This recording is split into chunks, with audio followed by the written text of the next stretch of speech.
Everyone, আজকে আপনাদের সাথে শেয়ার করব চাইনিজ স্টাইলে মুরগির মাংসের রেসিপি। এটা কিন্তু খুবই ইয়ামি, যতটা জুসি ততটা ট্রেন্ডি ততটাই ইয়ামি খেতে।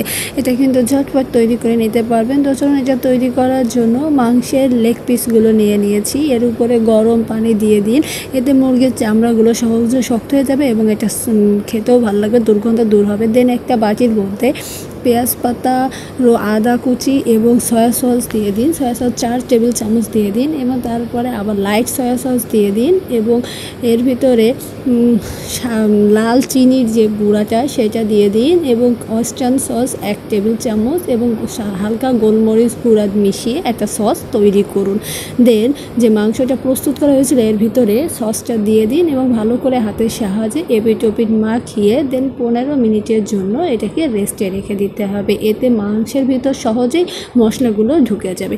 দেন আপনি যে রাইস কুকারে তৈরি করবেন সেই রাইস কুকারে বাদাম তেল মিশিয়ে দিন বা রেগুলার তেল, এর উপর থেকে আদা কুচি পেঁয়াজ পাতা কুচি ছড়িয়ে দিয়ে তার উপরে মাংসগুলো স্তরে স্তরে সাজিয়ে দিন। দেন উপর থেকে যে আলাদা ওয়েস্টার্ন সসটা ছিল সেটাকেও ঢেলে দিন এবং এটাকে 15 থেকে 20 মিনিটের জন্য রান্না করে নিলেই কিন্তু এটি তৈরি হয়ে যাবে।